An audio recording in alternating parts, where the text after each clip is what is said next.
Muy buenos días, oyentes de la Radio Sago en las ciudades de Osorno y Puerto Montt, y a todos quienes nos escuchan a través de Spotify y nos ven en nuestro canal de YouTube. Estamos en un nuevo fin de semana siguiendo el proceso constituyente aquí en Zoom Constitucional. Les habla Lorenzo Miranda y como siempre me acompaña mi colega y amigo Miguel Ángel Araya. Hola Lorenzo y hola a todos quienes nos ven y nos escuchan por los canales ya referidos.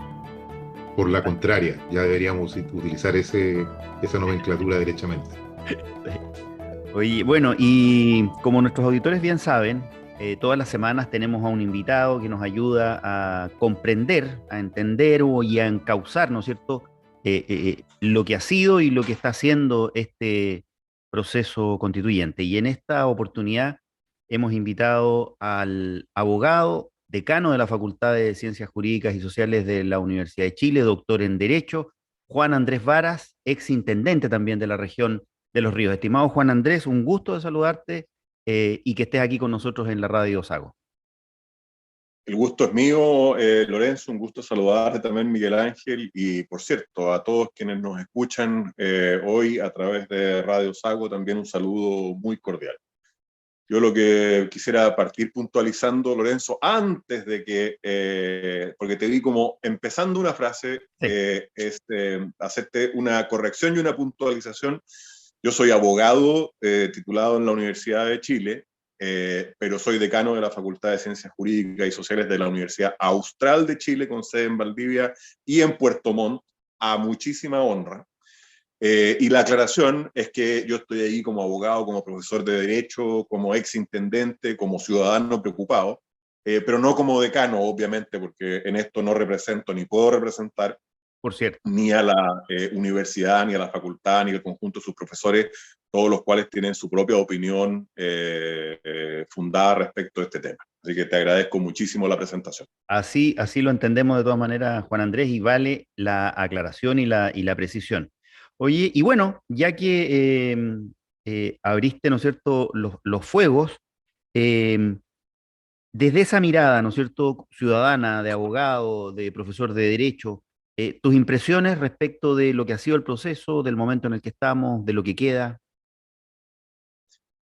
Mira, yo tiendo a hacer una separación bien radical entre lo que fue el proceso, ¿no?, y el producto que los ciudadanos tenemos hoy día que juzgar, ¿no? Vale decir, a mí me parece que es perfectamente posible que en virtud de un proceso lleno de tropezones, de puntos negros, de espinillas, termine resultando un texto notablemente bueno, ¿no? Y es perfectamente posible también que en un proceso absolutamente impecable, inobjetable, termine resultando un texto malo, ¿no? Y en ese sentido voy a hacer un símil con las obras literarias o pictóricas de los artistas, ¿eh? Un artista puede ser muy mala persona, ¿eh?, y sin embargo producir un poema maravilloso, ¿eh? Un pintor puede ser pésima persona, un mal amigo, un mal papá, etcétera, y sin embargo ser un estupendo pintor, y que emocione el ver su obra. De la misma manera, yo creo que lo que nosotros tenemos que hacer es más que juzgar el proceso, juzgar el resultado final. O sea, da lo mismo si se fueron disfrazados a las sesiones, si alguien mintió respecto de no sé qué. Lo que hay que juzgar, creo, es el producto que nos están ofreciendo hoy día los integrantes de la Convención Constitucional a los ciudadanos.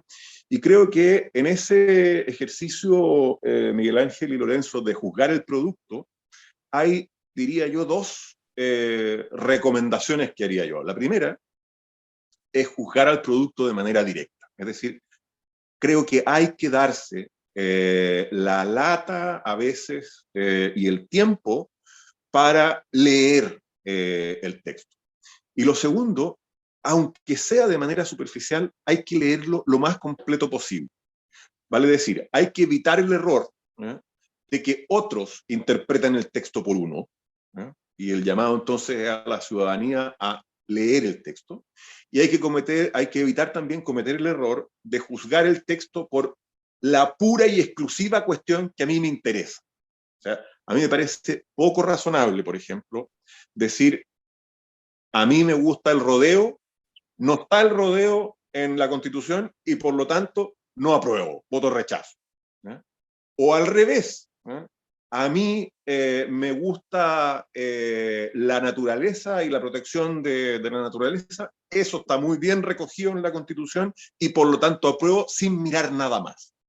Creo que la mirada necesariamente tiene que ser una mirada de conjunto. Y lo otro que quisiera contarles o compartir con ustedes y con la gente que hoy día nos está oyendo, es que yo tengo pocas certezas en la vida, digamos. Yo soy una persona que soy más bien dudoso que lleno de certezas. Pero una de las certezas que tengo es que en esta materia no existe la opinión objetiva.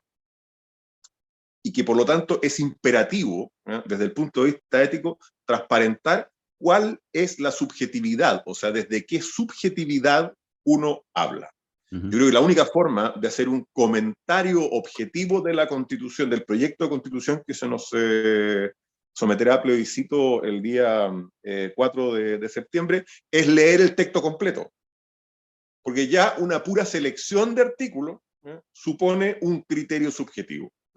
Y entonces en ese sentido yo quisiera también ser transparente en el sentido de decir que yo, habiendo hecho el ejercicio de haber leído el texto y la propuesta completa y de haber estudiado en detalle algunas materias, porque tampoco voy a ser tan arrogante de pensar que las he estudiado todas, no, pero he estudiado algunas materias y lo he leído completo, he llegado a la conclusión de que se trata de un mal texto, que se trata de un ejercicio constitucional peligroso para el país, que nos va a conducir por un camino que la mayor parte de la ciudadanía no quiere seguir. Y en definitiva, mi aproximación, y por eso quiero ser transparente aquí, es desde una posición bastante crítica y bien negativa respecto de la propuesta. Antes de convidar a la conversación a Miguel, veremos si la mayoría de la ciudadanía está de acuerdo o no con el texto del 4 de septiembre. ¿Ya? Yo soy bastante escéptico de los resultados de las encuestas. Creo que obviamente hay una tendencia bastante clara porque todas están indicando lo mismo, pero también creo que el resultado va a ser mucho más apretado de lo que algunas encuestas marcan. Pero quisiera volver un segundo a la idea que tú planteaste. Me pareció buena la analogía, ¿no es cierto?, de que eventualmente un artista de vida atribulada puede producir grandes obras y un artista que está muy cómodo, digamos, produce bien, obras bastante menores. Pero ¿no crees tú que el proceso mismo, es causante también de algunos de los problemas que hoy día presenta el texto? Tú pusiste un muy buen ejemplo que se da en muchas materias. Hay gente que dice, es que no dice tal cosa que es lo que a mí me interesa y por lo tanto yo quiero rechazar este texto. O dice la que a mí me interesa y lo quiero aprobar. ¿No sientes tú que esa resultante, digamos, es producto de haber entrado en una conversación de corte maximalista, pensando siempre en una constitución muy desarrollada, donde todos querían agregar cosas, y que si el proceso hubiese conducido ese debate de una manera distinta, hubiésemos tenido un mejor producto? Es posible, pero mi problema es que yo fui político durante un tiempo. Como tú reseñaste, ejercí el cargo de intendente en el gobierno de Piñera 1, y por lo tanto tengo una mirada que es más bien política, y que se complementa, creo yo, con la mirada académica del doctor en Derecho, del profesor y del decano. Y la mirada política frente a un texto como este que se va a someter a un referéndum, lo que me dice es, mire, las causas de por qué ocurrió que el texto está como está y no de otra manera, las podremos estudiar después en otra sede, pero hoy día son políticamente irrelevantes. No tienen, yo creo que tú tienes razón, efectivamente, hay una relación causal entre el diseño del sistema de trabajo, la propia dinámica, los resultados electorales, sin duda alguna. Pero el asunto es que hoy día nos enfrentamos a un fracaso. Gane la opción apruebo, gane la opción rechazo. Porque yo coincido contigo, cualquiera de las dos opciones tiene posibilidades de ganar en el plebiscito del 4, pero lo que no va a ocurrir es transformar en éxito lo que ya es un fracaso. ¿Por qué? Porque una constitución tiene que ser un lugar intelectual, en donde nosotros nos sintamos si no todos, al menos una inmensa mayoría representados, como ciudadanos de un país. Por eso es que se usaba la figura de la casa común, que es una figura, a mi juicio, retórica, pero muy bonita. La casa nos remite a aquel lugar en donde nos sentimos protegidos, en donde sentimos que están los nuestros, y en donde sentimos que se comparten los valores fundamentales con los cuales desarrollamos nuestros respectivos proyectos de vida. Esa casa común ya fracasó.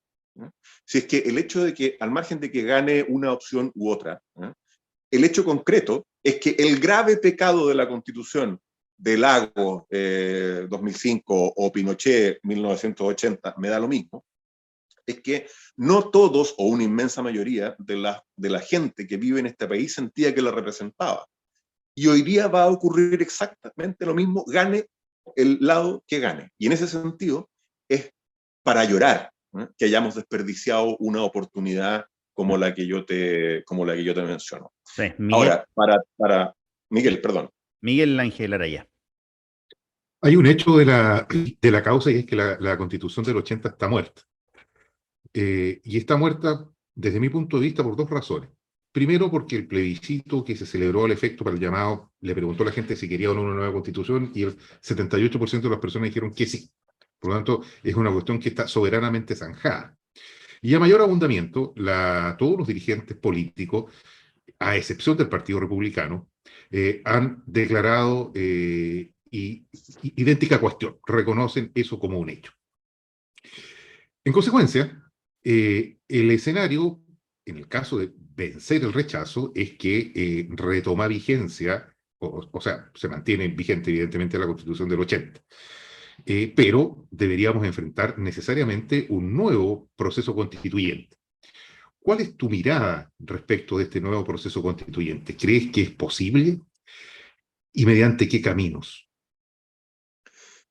Yo en eso soy muy coincidente con la apreciación de que la Constitución del 80 tiene un pecado de origen, que es un pecado que está además refrendado democráticamente por ese 68% que tú mencionas que la quiso cambiar. Y en ese sentido me parece evidente que si es que gana la opción rechazo, hay que buscar una fórmula que nos garantice tener una constitución moderna que constituya efectivamente un punto de encuentro de todos quienes habitamos en esta tierra. ¿Cuál es la fórmula? Yo creo que necesariamente tiene que ser una fórmula distinta de la que ya se empleó. Lo que no me parece que tenga ningún sentido es volver a repetir el ejercicio completo. Y en ese sentido, yo creo que volviendo el poder constituyente al Congreso, lo que hay que hacer es que el Congreso pacte un conjunto de reformas que sean sustantivas, y en ese sentido a mí me gustaría que se incluyeran cuestiones como el reconocimiento constitucional de los pueblos indígenas, una mejora profunda del sistema de previsión social, una mejora profunda de los sistemas educacionales y una mejora profunda de los sistemas de salud. Al menos. Y para no cometer el pecado que se cometió el año 2005, de pensar que se estaba solucionando y sanando definitivamente el problema constitucional de nuestro país, habría que someter ese texto a referéndum, evidentemente. Entonces, mi propuesta es: funcione con la Constitución que va a estar vigente, el poder constituyente en el Congreso, pero sométalo de todas maneras a referéndum para validarlo democráticamente. Pero el problema es el siguiente. En ese mismo plebiscito convocatorio, la ciudadanía decidió que no fuese redactado por políticos, llamémoslo así. Y en segundo lugar, ocurre que, y en la misma línea, existe la posibilidad, se trata de uno de los órganos más deslegitimados hoy día. En consecuencia, si estamos pensando en legitimar el proceso, ¿no ves tú allí un problema en que sea el actual Congreso el que resuelva esta cuestión? Sí, y Juan Andrés, yo me quiero sumar a esa pregunta porque iba a ser exactamente la misma pregunta, pero además en el siguiente sentido: si reconocemos que el 78% que se pronunció en favor de una nueva constitución es un mandato democrático válido y vigente, no tendríamos por qué no reconocer lo mismo respecto de la decisión de que sea una asamblea constituyente, donde existe la misma razón, existe la misma disposición. Sí, es que aquí yo creo que no existe la misma razón. Lo que hay es un hecho político. El hecho político es que un 78% estimó hace un año y medio que prefería una nueva constitución a la constitución del 2005 o del 80.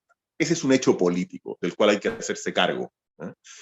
Eso no significa que jurídica y constitucionalmente haya una vinculación formal de ese resultado que obligue a repetir el proceso cuantas veces sea necesario hasta obtener un apruebo. Eso es una locura. El procedimiento jurídico se venció, caducó, se agotó el día 4 de septiembre, sea con una nueva constitución, sea con el rechazo al proyecto constitucional que se nos presenta. Mi impresión es que ese hecho político del plebiscito pasado hay que tomárselo en serio, y tomárselo en serio significa incorporarle modificaciones profundas a la constitución vigente o hacer una nueva constitución. Me da exactamente igual. Y coincido en que la deslegitimación de la clase política es muy fuerte. De hecho, es la deslegitimación de la clase política la que probablemente provocó en buena medida la crisis que llamamos estallido social de fines del 2019, pero se dan algunas paradojas que son interesantes, Miguel Ángel y Lorenzo. Por ejemplo, parece ser que la gente tiene una cierta coincidencia en torno a que los políticos son los principales responsables como cuerpo de haber llevado al país a una situación que generó el estallido social. Pero al mismo tiempo resulta que la Convención Constitucional genera un texto constitucional que genera más políticos que nunca. O sea, si uno cuenta la cantidad de políticos que hay hoy día y la cantidad de políticos que van a haber en una nueva institucionalidad bajo la propuesta que está plebiscitada el 4 de septiembre, va a haber el doble de políticos. Y ojo, van a tener además el doble de poder, que es una de mis grandes objeciones al texto constitucional que se nos está proponiendo. Se le quita una cantidad de poder a la ciudadanía y se le entrega una cantidad de poder a los políticos brutal. La otra contradicción que a mí me gustaría destacar aquí es la siguiente. Mira, si yo puedo rescatar desde el punto de vista intelectual una experiencia de mi tiempo como político, yo diría que esa experiencia es la siguiente. Pude constatar de una manera muy directa que había ya entonces, yo fui intendente entre el 2010, 2011 y 2012, o sea, hace 10 años atrás, ya entonces había una pulsión ciudadana fortísima por la igualdad. Y esa igualdad, me preocupé además de explicitarlo con la gente, era una pulsión por mejora en la calidad de vida, por más seguridad, por más salud, por mejor educación, por más oportunidades. Era en definitiva una igualdad hacia arriba, como acceso a mejores condiciones de vida. Y en ese sentido no tengo ninguna duda que la crisis social que llamamos estallido, que gatilló todo este proceso constituyente, es una crisis social que tenía en la mirada de la mayor parte de la gente la posibilidad de avanzar hacia un estado de país desarrollado. Para ponerlo en términos geográficos, lo que quería la gente era parecernos más a un país europeo. Entonces, mi punto aquí, y aquí es donde veo una contradicción muy fuerte con el texto, es, si uno quiere ir a Europa, se toma un avión y va a Europa. Aquí lo que nos están ofreciendo es una micro a Bolivia. Oye, Juan Andrés. Entonces, hay una contradicción muy fuerte. Sí, volviendo un segundo hacia atrás, ¿no es cierto? Y en la idea de, bueno, cómo continúa el proceso, yo comparto lo que tú dices, o sea, lo que ocurrió en el plebiscito de entrada es un hecho político, y ese hecho político mandata una nueva constitución. Entonces, se ve difícil que la solución, ¿no es cierto?, se articule por la vía de reformas, por profundas que sean, porque finalmente el mandato no se estaría decantando de la manera en que la ciudadanía lo señaló. Pero está, lo que tú señalas está dentro de las posibilidades de lo que va a ocurrir. Miguel Laraya. Claro, esta idea de igualdad que tú señalas, yo la comparto y creo que es la, el punto fundamental de la discusión. Lo más importante del proyecto es que establece como eje el concepto de Estado social y democrático de derecho, a diferencia del eje de la actual Constitución, que es el Estado subsidiario. Muchas veces incluso se pregunta para que la gente que nos escucha lo pueda entender, oye, pero si la Constitución actual en ninguna parte dice siquiera la palabra subsidiariedad, es verdad, pero se discutió en comisión, ahí está la historia de la ley, y se estimó que no era necesario mencionarla. Creo que es el acta 74, 78, no me voy a acordar ahora. Pero es el principio rector, es decir, para que las personas que nos ven y nos escuchan nos entiendan, se trata de que la provisión de derechos sociales puede ser perfectamente una oportunidad de negocio para los privados y puede llegar después el Estado para los que no alcanza. Al contrario del criterio del Estado social y democrático de derecho, que es precisamente la vuelta de la medalla. Desde ese punto de vista, va a ser esta la discusión central en una eventual nueva discusión para el caso de ganar el rechazo. Conversábamos por ejemplo, con Hugo Herrera en este mismo programa, hace 1 o 2 semanas, no me voy a acordar, y él ve nítidamente que hay un sector de la derecha, que es su sector, que no va a entregar no está dispuesta a cambiar el paradigma. Considerando que dentro de la declaración de principios de los dos principales partidos de la derecha, tanto en Renovación Nacional como en la UDI, está precisamente el principio de subsidiariedad, ¿cuál es tu mirada de salida a esta cuestión?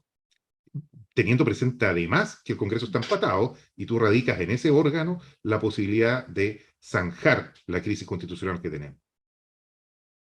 Yo creo que la respuesta a tu pregunta, que es extremadamente interesante, está en un concepto que creo que es bueno ir desempolvando por un lado y legitimando por otro, que es la idea del pragmatismo. A la gente, francamente, le importa poco, o al menos esa es mi experiencia cotidiana con la gente, quien le provea el servicio, si el servicio es de calidad, si se presta oportunamente, si se da en términos razonables. Si se lo provee el Estado en buenas condiciones, la gente lo va a aceptar muy agradecida. Si se lo provee un privado en buenas condiciones y a una posibilidad asequible, también lo va a aceptar. Porque a la gente lo que le interesa es que le resuelvan los problemas, no quién se los resuelve. Si el problema de la inseguridad existencial frente a la vejez se le resuelve una AFP malamente, como ha ocurrido hasta aquí, o si se lo resuelve el Estado muy malamente, como ocurrió históricamente, pero si se lo resuelve bien, a la gente le da lo mismo.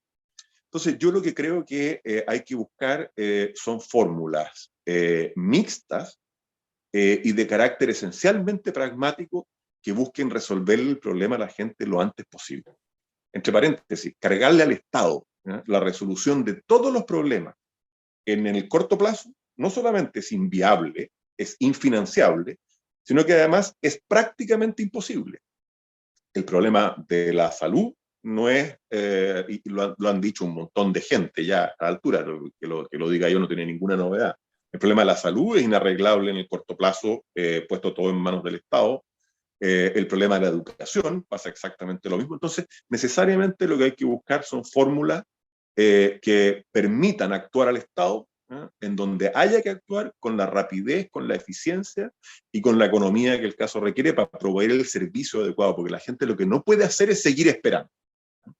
La gente necesita una solución al problema de la vejez, necesita una respuesta a los problemas medioambientales, hoy día necesita una respuesta urgente al problema de seguridad ciudadana, necesita con urgencia una respuesta al tema de salud, entre otros. Entonces yo creo que hay que concentrarse en 5 o 6 temas, no más, y abordarlos con un carácter preeminentemente pragmático. Mm. Partir de la base de que la subsidiariedad es una especie de Biblia y que la acción estatal es otra Biblia, es un muy mal camino, creo yo. Mm. Juan Andrés, a mí lo que me pasa en este debate es que tanto en lo que plantea Miguel como en lo que planteas tú, que está más cercano a lo que yo pienso, ¿no es cierto?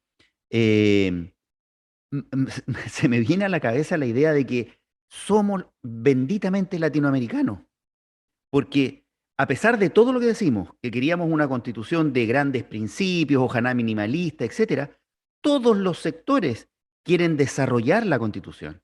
Entonces, finalmente terminamos discutiendo cuál es la política pública de salud dentro de la constitución, cuál es la política pública de educación, cuál es la política pública de reparación de los pueblos originarios, y esa me parece que es una muy mala receta, pero que a esta altura, como escucho esto en todos los sectores, tengo que reconocer que, bueno, está en nuestro ADN que así sean las constituciones, muy largas, con muchos artículos, como por lo demás es la misma constitución del 80, como lo ha planteado varias veces Miguel, porque a la constitución le tenemos que agregar las leyes orgánicas constitucionales y tenemos un bonito texto, digamos, de ese perfil. ¿Mm?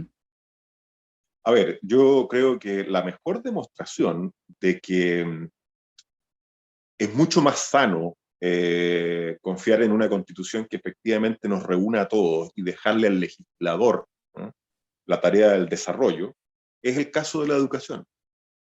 Tú tienes en materia educacional que la actual constitución tiene un par de disposiciones del artículo 19, el 10 y el 11, garantizando libertad de enseñanza, etc. Las universidades no se mencionan para nada, es decir, no existen las universidades en la actual Constitución, lo único que se dice es que se le exige título universitario creo que a los ministros de la Corte Suprema. Esa es la única mención de universidad en la actual Constitución. Y sin embargo, bajo la vigencia de la actual Constitución, se ha podido cambiar el paradigma completo del acceso a la educación con la ley de inclusión. Se ha podido cambiar el paradigma completo de la prestación del servicio desde un sistema de negocio a un sistema exigido de entidades no lucrativas. Y en materia de educación superior se ha podido cambiar radicalmente el paradigma de un sistema pagado con créditos a un sistema de gratuidad. Mira tú, el profundo, yo diría, terremoto normativo que esa tríada de disposiciones significó en materia de educación, todos posibilitados sin cambiarle ni una coma a la Constitución. Eso te demuestra que es mucho más sano dejarle al legislador el debate político de cómo implementar principios, que es lo que tiene que estar en la Constitución.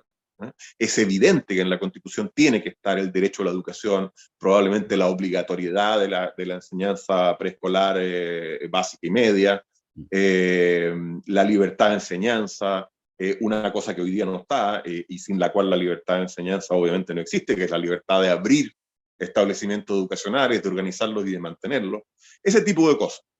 Pero el resto hay que dejárselo al legislador. Es muy poco sabio tener estas constituciones hiperdesarrolladas que al final también terminan produciendo una de estas dos cosas. O el desbanco del Estado que termina endeudado y no pudiendo prestar ningún servicio y en medio de una inflación desatada, o la frustración ciudadana, porque claro, también puede ocurrir que alguien se ponga responsable al frente del Estado y diga, mire, todo esto es incumplible, así que vamos a ir de a poquito, vamos a ir en la medida de lo posible, como decía el presidente Elwin, y lo que se genera entonces es una brutal frustración ciudadana. Entonces yo no puedo estar más de acuerdo contigo en ese punto. Sí, ahora, desafortunadamente nos termina pasando igual. Esta semana una asociación gremial, la Asociación de Emprendedores de Chile, se manifestó en favor del rechazo y su razón era que no se mencionaba a los emprendedores en la Constitución. Entonces, esta cosa como que nos fluye. Oye, yo estoy sumamente entretenido, Juan Andrés. ¿Te puedes quedar unos minutos más en el próximo bloque con nosotros? Puedo quedarme unos minutos más, encantado. Un par de minutos porque quiero que hablemos de regionalización. Muy bien. Vamos a una pausa aquí en Radio Sago y ya estamos de regreso en Zoom Constitucional. Estamos de vuelta para seguir conversando en Radio Sago, en las señales de Osorno y Puerto Montt, con nuestro invitado Juan Andrés Vara. Les habla Lorenzo Miranda y como siempre me acompaña Miguel Ángel Araya. Miguel, para que vayamos cerrando con los últimos temas? Yo no veo la posibilidad de que exista un camino intermedio entre esta cuestión que he planteado relativa a cuál va a ser el eje articulador, o cuál necesariamente debe ser el eje articulador de una constitución.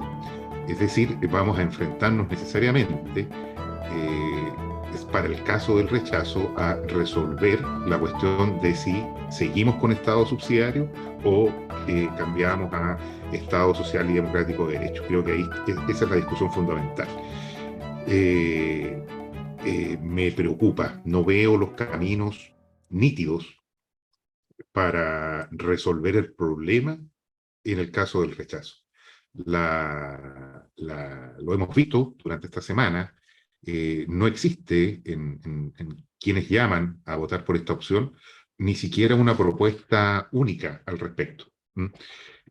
Hay quienes declaran, por ejemplo, que se requiere asamblea constituyente, que debe existir este principio, vuelvo a repetirlo, del Estado Social Democrático de Derecho, y otros que se niegan. En consecuencia, me temo yo que allí vamos a enfrentar un grave problema, porque, como quiera que sea, este proceso fue el que se decidió para resolver la crisis social.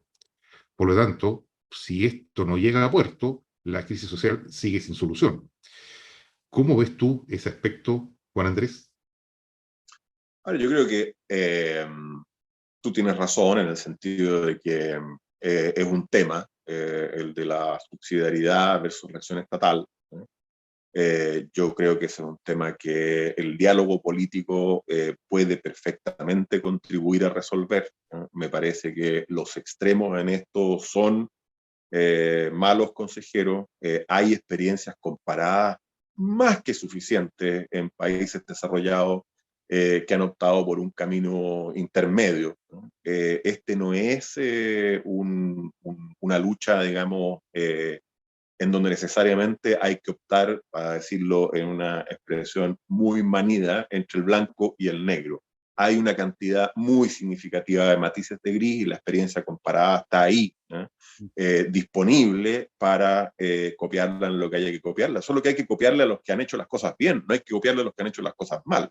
Y esa es mi principal crítica respecto de la... Ahora, hay una cuestión política también que plantea Miguel Ángel que a mí me parece que es interesante, que es qué pasa políticamente si es que triunfa la opción del rechazo.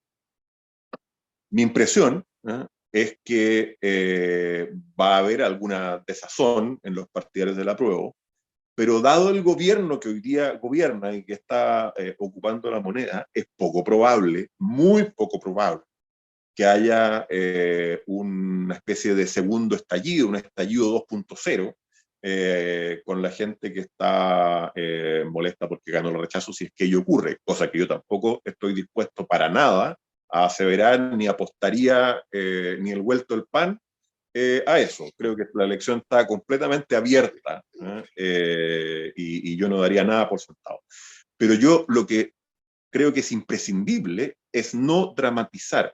Miren, hace unos 4 o 5 meses atrás, un grupo de decanos de Derecho publicamos en el Mercurio una carta que redactamos entre tres, el decano de la Diego Portales, yo y la decana de la Universidad Andrés Bello, llamando... Tuvimos nosotros invitados a Humberto Carrasco, decano de la Católica del Norte, aquí a propósito justamente de esa carta. Claro, y exalumno mío además. Así es. Y en donde hacíamos un llamado, en ese tiempo todavía había posibilidades, a la Convención Constitucional de tratar de no hacer experimentos y empezar a hacer ejercicios refundacionales, pero por otro lado, hacíamos un llamado a desdramatizar el plebiscito, en el sentido de que las dos opciones son opciones perfectamente válidas, perfectamente legítimas y expresiones de la voluntad ciudadana, y en ambos casos, el diálogo político es la herramienta necesaria para resolver las cuestiones que queden pendientes. Sí, Juan Así Andrés. que yo creo que hay que revitalizar ese llamado a no dramatizar ninguna de las dos opciones. No, en eso totalmente de acuerdo. Ahora, en relación con lo que plantea Miguel, Miguel también es escéptico, ¿no es cierto?, de que los partidos de derecha vayan a cumplir con el compromiso y el mandato ciudadano que está, lo hemos conversado varias veces, Pero esta semana RN, la UDI y Evópolis volvieron a suscribir o reafirmar un compromiso y uno de los elementos principales de ese compromiso es que se debe consagrar explícitamente que Chile será un Estado social y democrático de derecho. Entonces, ¿tú cómo aprecias efectivamente la calidad de cumplidor? ¿Qué tan buen pagador crees tú que van a ser los partidos de derecha en el caso de que gane el rechazo? Porque es un poco, quizás, ¿no es cierto?, la desconfianza que puede existir en parte de la ciudadanía. Bueno, yo tengo que hacer una aclaración. Soy independiente y soy liberal, ¿no? Y en ese sentido me siento muy parcialmente representado por los partidos de derecha. Yo soy una persona de derecha porque soy liberal, ¿eh? Creo en la libertad como herramienta fundamental para producir condiciones de igualdad en las sociedades contemporáneas. Creo en la democracia y en los derechos humanos y tengo una relación de distancia razonable con los partidos de derecha, así que yo no me atrevería a arrogarme de ninguna manera ningún tipo de representación allí. Pero lo que sí diría es que, a propósito del cumplimiento, no hay mejor incentivo para el cumplimiento que el susto. Y creo que los partidos de derecha en todo este proceso tienen un genuino susto respecto no solamente de la situación concreta y particular de esos partidos y de esos políticos, sino que un genuino susto respecto del destino del país, ¿no? En el que es un barco en el que vamos todos. Y en ese sentido, a mí me parece que hay buenas bases para que se produzca un acuerdo razonable y además un acuerdo razonablemente rápido sobre las cuestiones fundamentales que hay que resolver. Que Oye, tampoco en esto hay que ser demasiado creativo. ¿Sí? Aquí lo que hay que hacer, creo yo, es, como digo, ponerse de acuerdo en 5 o 6 temas. Algunas normas, de hecho, se pueden hasta tomar del propio proyecto. Por ejemplo, un par de normas sobre el reconocimiento constitucional de pueblos indígenas se pueden copiar textual de la propuesta constitucional. El artículo 65, me parece, es una disposición que yo suscribiría 100%. Oye, Juan Andrés, nos quedan un par de minutos para poder cerrar y yo te planteaba que quisiera escuchar tu visión respecto de el proceso de regionalización con autonomía que está propuesto en el borrador constitucional. Tuvimos en este programa también a Egon Montesino hace algún tiempo, eh, quien era muy partidario de este proceso, tuvimos una entretenida conversación. ¿Qué visión tienes tú, Egon Montesinos también fue intendente de Los Ríos, ¿no es cierto? ¿Qué visión Sí. tienes tú de esa parte de la propuesta? A ver, es un tema que a mí me resulta caro, digamos, en el sentido de cercano y de apreciado intelectual y emocionalmente, porque yo como intendente viví los efectos y las terribles desventajas del centralismo que evidentemente aqueja a Chile. Por otra parte, yo fui parte de una comisión presidencial que designó la presidenta Bachelet y que le entregó en el primer año de su segundo gobierno un conjunto de propuestas para modificar la Constitución y transformar a Chile en un Estado en donde las regiones tuvieran un peso mayor y tuvieran un trato más justo, más equitativo. En ese sentido, a mí me parece que el diagnóstico que hace la Convención Constitucional, en el sentido de que Chile necesita corregir el centralismo, es total, completa y absolutamente correcto. Yo lo comparto absolutamente. La medicación que le aplica a esa enfermedad que es el centralismo, la Convención Constitucional, que es un medicamento que consiste en medidas constitucionales, legales y administrativas de descentralización, también lo comparto.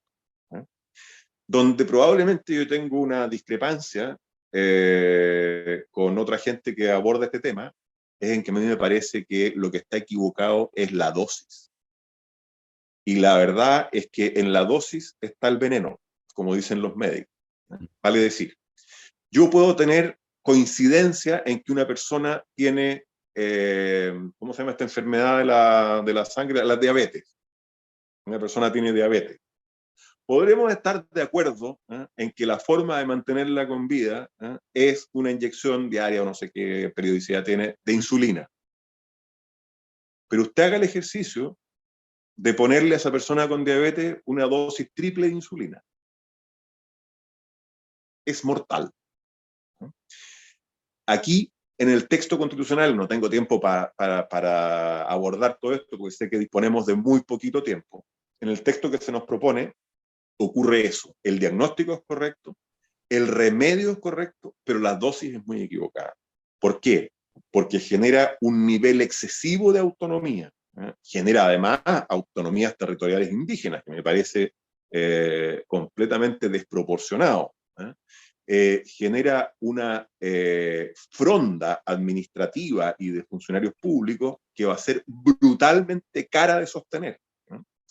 Y en definitiva, lo que va a producir es probablemente un efecto como el de Argentina. Argentina es probablemente de los países más descentralizados en cuanto a la forma jurídica se refiere. Es un país federal, pero desde el punto de vista del fondo es uno de los países más centralistas que hay. Y tiene un costo de esa estructura formal descentralizada que tiene completamente agobiado a sus ciudadanos. Entonces lo que hay que buscar, creo yo, es una fórmula intermedia como la que proponía la comisión presidencial en la cual me tocó participar. Entre paréntesis, como yo fui parte de la comisión redactora del informe a la presidenta de esa comisión, y luego la Convención Constitucional copió algunas de esas normas, yo, paradojalmente, en el actual texto que está propuesto a la ciudadanía, reconozco mi pluma en algunas disposiciones. Pero pese a ello, a mí me parece que, para decirlo con esa imagen, es un remedio aplicado en excesiva dosis y va a terminar matando las expectativas y los sueños de la gente de región.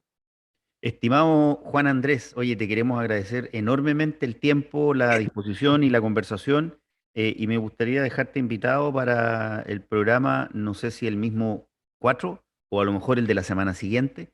Nosotros probablemente vamos a estar cerrando un ciclo a esa altura, para que podamos conversar, digamos, sobre lo que quede por delante. Oye, encantado, acepto desde ya la invitación, quiero felicitarlos además a ti y a Miguel Ángel por el esfuerzo de difusión, de conversación, de diálogo que supone mantener un programa durante tanto tiempo en circunstancias muchas veces tan complejas. Así que un agradecimiento a ustedes, desde luego a la Radio Sago, y por cierto, a todos quienes han tenido la paciencia de escucharnos en este espacio. Un saludo muy, muy cordial. Muchas gracias, Juan Andrés. Gracias, Juan Andrés. Un agrado tremendo. Bien, seguimos en esta conversación. Yo creo que ha sido una conversación entretenida esta, Miguel, pero han pasado cosas importantes esta semana, muy trascendentes, diría yo.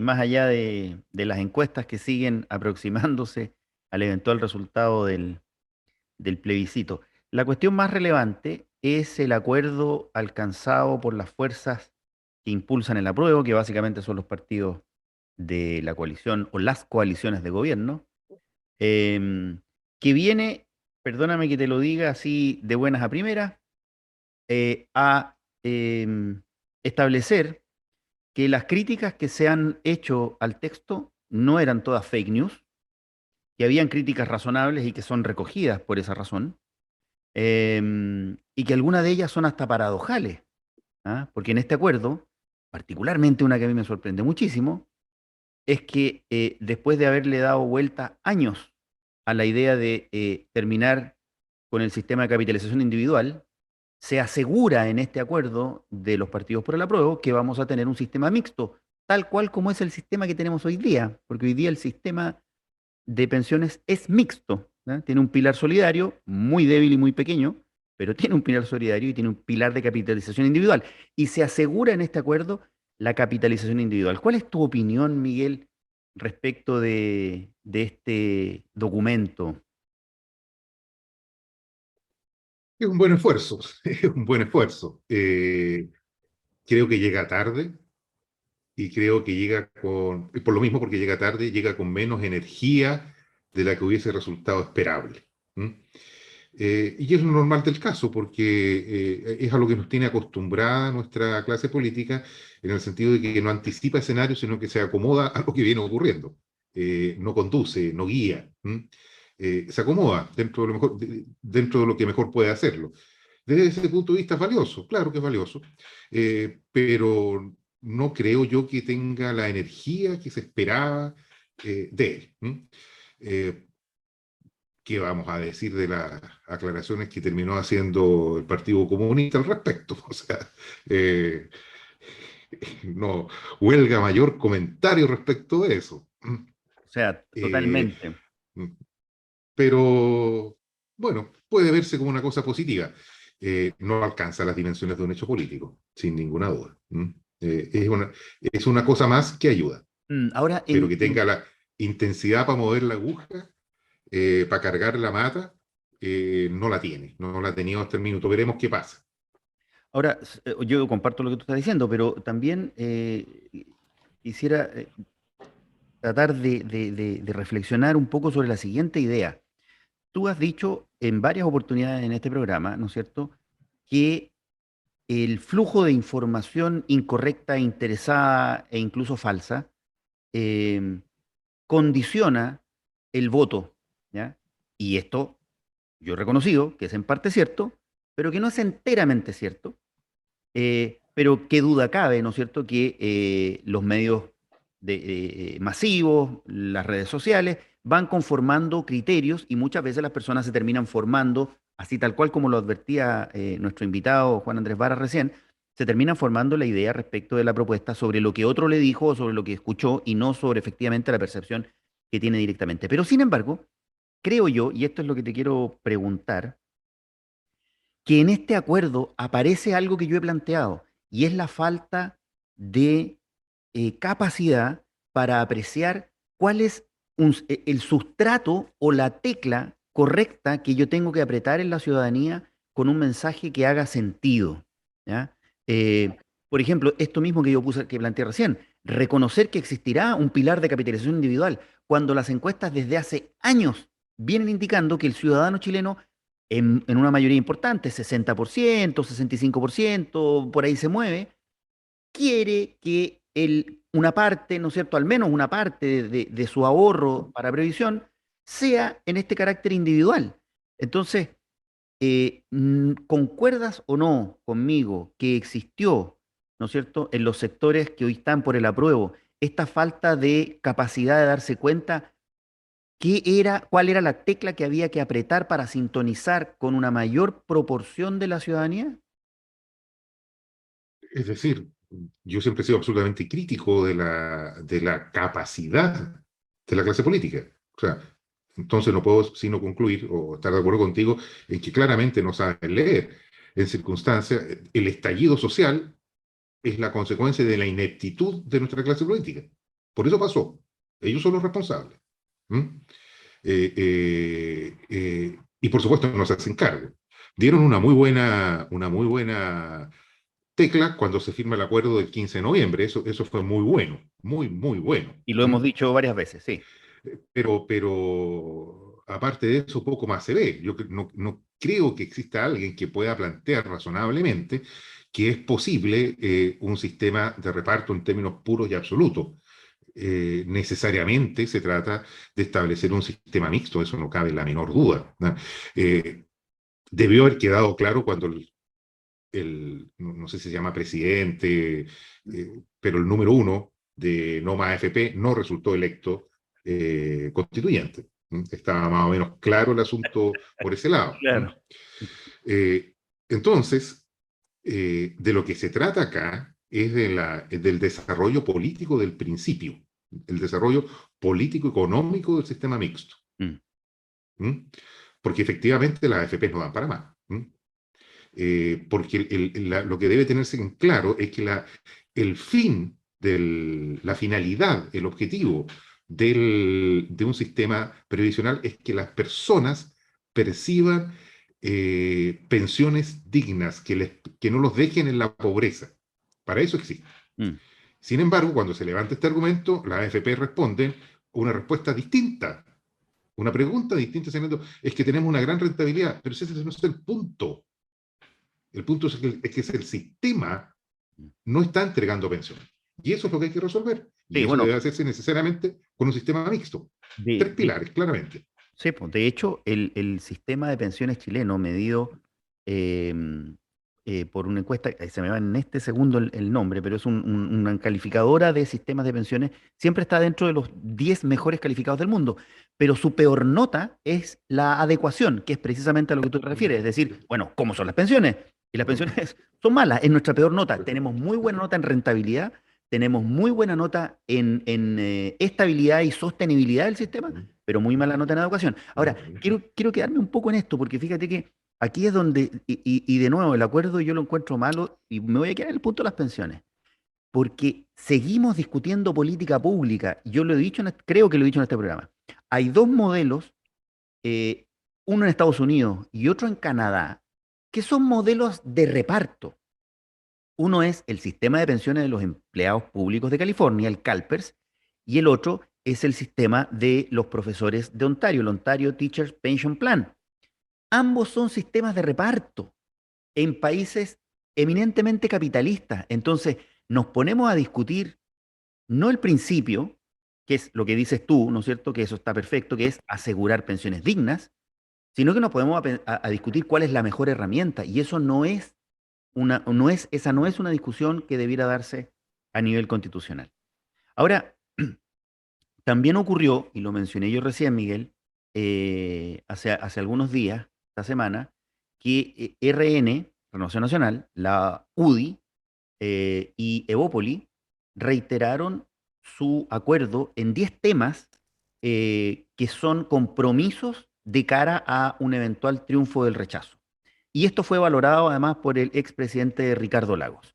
Y estos compromisos son, como dije recién, la consagración explícita de un Estado social y democrático de derecho, un presidencialismo y rehabilitación del principio de mayorías, la modernización y la ampliación de los derechos fundamentales, la igualdad ante la ley, la protección de los derechos, el fortalecimiento del Poder Judicial, participación, mayor participación, ¿no es cierto?, por vía de democracias directas, el reconocimiento constitucional de los pueblos indígenas, la protección decidida del medio ambiente y la biodiversidad, el establecimiento de una economía social de mercado, y de nuevo volvemos a la idea de meterse abajo en la política pública, la descentralización y un Estado íntegro, transparente y profesional. ¿Qué más crees tú que debe hacer la derecha para convencer de que esto no es simplemente que cambie todo para que todo siga exactamente como está? Cambiar su historia, porque viene señalando que va a hacer cambios desde el Acuerdo Nacional en el año 1983, que fue incumplido por Jarpa y Alamán. Lo incumplió también el año 89 y lo incumplió también el año 2005. Por cierto, pero mira. Entonces, que hoy día lo único que está diciendo aquellos que están convocando al rechazo, lo único que están diciendo es lo único que pueden decir. No, ok, pero tú dices cambiar su historia, pero la historia cambia con hechos, ¿no es cierto? Yo no te puedo decir, mira, ya la cambié, yo tengo que hacer cosas para que cambie. ¿Qué cosas ha hecho la derecha? Concurrió con todos sus votos a aprobar, con excepción de republicanos, a aprobar la rebaja del quórum de reforma constitucional de 2/3 a 4/7, y se aprobó también en el Senado esta semana la rebaja del quórum de reforma de las leyes orgánicas constitucionales por mayoría absoluta de los miembros en ejercicio. ¿No te parece que este conjunto de hechos, más estas promesas, que son lo único que pueden decir, vienen configurando un tono distinto y en el que uno podría al menos tener el beneficio de la duda y decir, bueno, ok, mire, estamos caminando, pareciera ser que estamos caminando por otros derroteros? No, por dos razones. Primero, porque la concurrencia a la aprobación de bajar el quórum para la modificación de la Constitución, que es la actual, la del 80, tiene por finalidad perpetuar su propio poder. ¿M? Porque todo esto apunta a lo que se ha denominado como la tercera vía, que significa mantener el Senado, que es lo que más... Se nos fue tu señal ahí, ah, es, Miguel. Decías tú que es mantener el Senado, ¿qué es lo que más? es lo que más les interesa. ¿M? Porque se está apostando por lo que se ha denominado la tercera vía. Y cuando te hablaba de cambiar la historia, bueno, la volvieron a escribir de la misma manera. Si además de concurrir tan alegremente a la tercera vía, yo hubiese observado que los senadores hubiesen dado siquiera el quórum para ponerle término a la ley de pesca, que es una ley corrupta, les hubiese creído, pero ahí no llegaron, no estuvieron dispuestos a generar las condiciones ni siquiera de quórum para cumplir el mandato que le habían entregado a la Cámara de Diputados de ponerle término a esta ley. No lo hicieron. Entonces, no se entiende Mm. cómo y de qué manera son tan prestos para cumplir con una obligación que dice relación con mantener su estatus de poder y no hagan lo mismo para evitar mantener legislación que ha sido aquella que precisamente Es parte ha del problema. generado, por ejemplo, el estallido Sí. social. Ahora yo ahí me hago cargo de ese punto en el siguiente sentido, que el proyecto era bastante malo, porque es un proyecto que anula la ley. ¿Y qué resuelves con eso? No resuelves absolutamente nada. Distinto es el caso de haber dictado una nueva ley y haber corregido los problemas que tenía la anterior. De hecho, no Sí, pero llegaron los resulta que senadores de ningún sector. porque eso tiene que ver con la cuestión que hemos venido discutiendo tanto tiempo. Pues aquí el conflicto está, el conflicto evidente, el problema de nuestra sociedad está entre una parte importante de la ciudadanía que mira desde un punto de vista muy crítico a su élite completa. Por eso siempre la gente debe estar aburrida de escucharlo. Esto no es un problema de izquierdas o de derechas. Aquí hay un sector importante de la ciudadanía crítica que adscribe a movimientos muy individuales, feministas, ecologistas, etcétera, que entiende y que percibe que la política es incapaz de resolver los problemas. ¿Te Mm. fijas? Ahora, Y eso quedó nítido ahora, porque lo que debieron haber hecho es dar la señal política de que terminaba la ley corrupta. pero no Y no puedes, se hizo. pero Miguel, Y, no puedes dejar y el yo puedo, sistema en el Far West a lo que están. yo puedo pensar, o sea, para resolver el problema primero hay que juntarse. O Mm. sea, así de básico. Y no se juntaron. Sí, pero bueno, mira, pero te ¿Te quiero fijas? retrotraer al tema de las derechas y la derecha, porque para mí al menos, y en eso creo que lo conversamos harto con Hugo Herrera, los pasos que está dando la derecha, por así decirlo, más moderada, estando la UDI en ese grupo, son pasos bastante concretos, ¿ah? Y son compromisos que políticamente después se podrán cobrar. Por lo tanto, yo al menos confiero el beneficio de la duda en el sentido de que entiendo que estos son compromisos que se van a cumplir. Y esperaría, ¿no es cierto?, que mañana cuando se esté discutiendo, por la forma que se elija o que se decida discutir, no estemos diciendo, bueno, mire, el Estado Social de Derecho en realidad sí, pero no tanto. ¿Ah? Creo que eso es relevante. Ahora, respecto del texto, Miguel, ya tenemos tres declaraciones o acuerdos o documentos que señalan que hay que hacerle correcciones al texto. La primera de ellas fue el PPD, que abrió la puerta a esta idea de aprobar para reformar. La segunda fue la democracia cristiana, con sus 13 propuestas que son muy sustantivas desde el punto de vista de las teclas que hay que tocar y corregir para que esto sea un texto aprobable. Perdón, para que cuando entre en funcionamiento el texto aprobado se hagan estos cambios y funcione de mejor manera. Y ahora está este acuerdo de los partidos de gobierno. Te quiero hacer de nuevo la pregunta. ¿Eran puras fake news lo que se decía? Siendo que gran parte de las críticas están contenidas en estos tres acuerdos que yo acabo de mencionar. Plurinacionalidad, temas relativos a la Cámara del Senado, temas relativos a la elección y la reelección presidencial, eh, etcétera. ¿Mm? Eh, nada es absoluto. ¿Son todas fake news? ¿Todas fake news, como dices tú? No, no son todas. Pero la política definida por el sector que aprueba el rechazo en torno a la mentira es una política real y existente. Eso es así.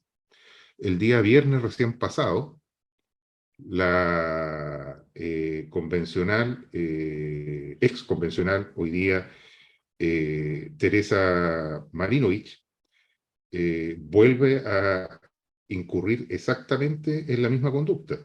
¿Mm? Hace una cita descontextualizada en más de 4 años de unos dichos del diputado presidente del Partido Liberal, señor Milosevic,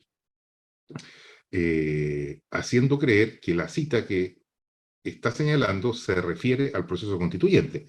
Y es una declaración del año 2017, en donde respecto de una materia legal señala que tenemos derecho a innovar y que no importa tanto si nos equivocamos. Oye, pero Eso es lo que dice. Y es, Sí. una, es una cita del año 2017. No, bueno, pero la Y, lo, convención... entonces, más claro, echarle agua.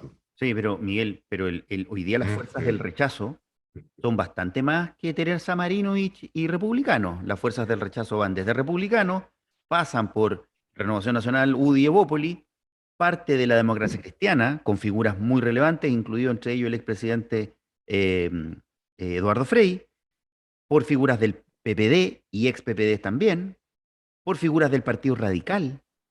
Entonces, eh, decir, ¿no es cierto?, que hay una política definida de mentira, yo creo que es una exageración en quienes aprueban el rechazo.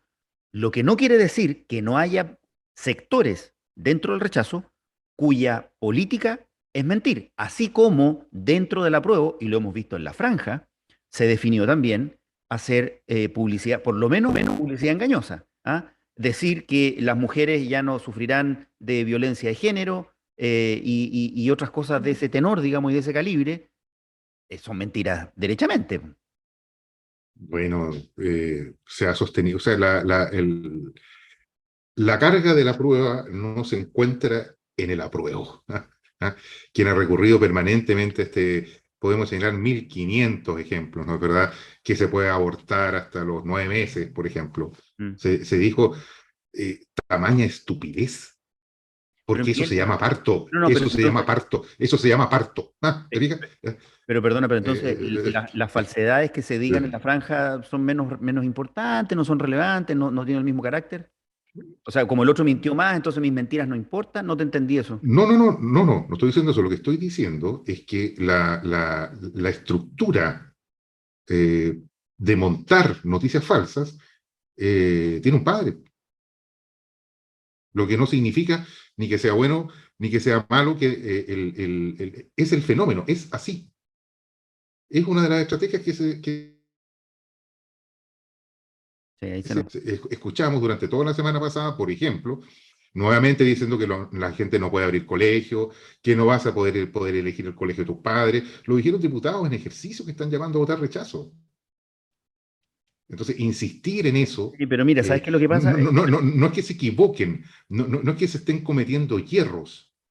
Pero ¿sabes lo que pasa, Miguel? Es que en esto es bien delicado seguir aseverando de nuevo que toda crítica es algo que es falso, porque tomemos el tema de la No, libertad, de la libertad pero si para abrir colegios. yo, ¿Mm? yo no estoy diciendo eso, no estoy diciendo que la estrategia No, pero es que eh, citas casos que responden a deficiencias o a materias que quedaron reguladas no correctamente, no finamente, que se discutieron.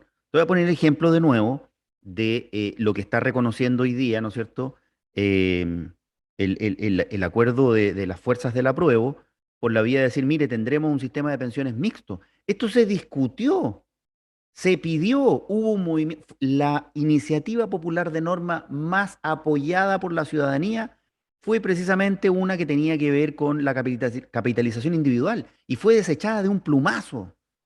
Y, y se decía, cuando se enarbolaba ese argumento, no, es que esto es mentira, es que esto no es así, es que esto no es así, es que esto no es así. Bueno, yo creo que hoy día el enredo, y esto sí que lo comparto y lo dije al principio, el enredo en el que estamos tiene un poco que ver también con esa estrategia, digamos, de haber insistido en que todo lo que se decía y cualquier crítica correspondía a una fake news. Oye, Miguel, estamos en la hora, nos quedan, ¿cuántos programas? Yo estoy, ¿cómo se llama? Entretenido contando la cantidad de programas que nos quedan antes del plebiscito. Estamos 14, 21, nos queda dos programas. Nos quedan 2 programas, querido Miguel, para que estemos en ese día domingo, donde seguramente estaremos acompañando también a los auditores y con nuestro habitual programa de cierre de esta época tan electoral. Te mando un abrazo grande. De la misma manera, querido amigo, todavía pueden pasar muchas, muchas cosas. Así es, así es. Y con ustedes nos encontramos la próxima semana en otro Zoom constitucional.